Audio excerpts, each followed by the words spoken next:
Hai semua, kali ini kita akan membahas materi tentang perubahan sosial.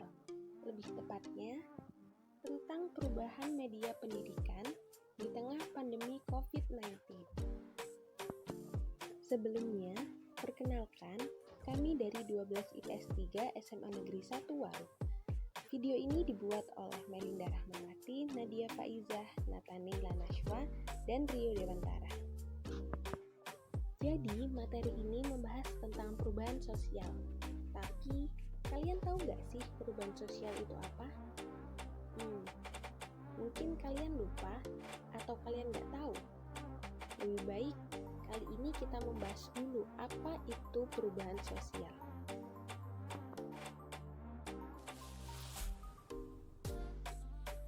Perubahan sosial adalah suatu variasi dari cara hidup dalam suatu lingkungan masyarakat. Perubahan ini bersifat konstan atau tetap, yang artinya perubahan sosial terjadi terus-menerus tanpa henti. Faktor terjadinya perubahan sosial ada dua, yaitu faktor internal dan faktor eksternal. Adapun faktor internalnya yaitu perubahan masyarakat, penemuan baru, konflik dalam masyarakat, ketidakpuasan masyarakat. Sedangkan faktor eksternalnya adalah lingkungan fisik di sekitar masyarakat, peperangan, dan pengaruh budaya lain.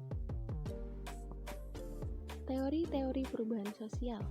Yang pertama ada teori siklus, yang kedua ada teori perkembangan atau teori linear. Bentuk-bentuk perubahan sosial. Jika berdasarkan waktu, perubahan sosial dibagi menjadi dua, yaitu evolusi dan revolusi. Jika berdasarkan prosesnya, perubahan sosial ada dua, yaitu perubahan yang direncanakan dan perubahan yang tidak direncanakan. Terakhir, berdasarkan pengaruhnya, ada yang berpengaruh besar dan berpengaruh kecil. Itu tadi adalah gambaran singkat dari perubahan sosial. Sekarang kita kembali ke topik awal, yaitu perubahan media pendidikan di tengah pandemi COVID-19. Virus COVID-19 telah menyebar ke segala penjuru dunia, khususnya Indonesia, yang mana jumlah pasiennya semakin hari semakin bertambah. Hal ini menyebabkan beberapa perubahan sosial di segala bidang kehidupan, khususnya di bidang pendidikan, yang mana anak-anak semula belajar di sekolah menjadi belajar di rumah. Pembelajaran yang biasanya dilakukan secara tatap muka, saat ini dilakukan secara daring.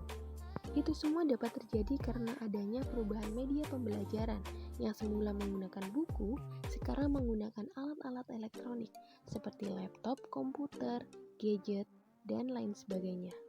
Adapun materi pembelajaran siswa dapat diakses melalui aplikasi seperti Google Meet, Edmodo, Zoom, Quizzes, dan Google Classroom.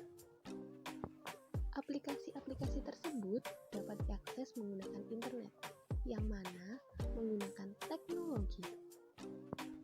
Perubahan media pendidikan ini sesuai dengan salah satu faktor perubahan sosial, yaitu penemuan baru.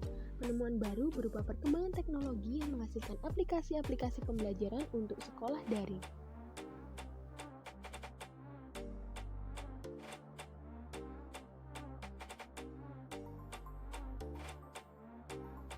Berdasarkan bentuk perubahan sosial, perubahan media pembelajaran di tengah pandemi COVID-19 ini merupakan perubahan yang tidak diinginkan. Perubahan ini juga termasuk revolusi karena memerlukan waktu yang relatif singkat.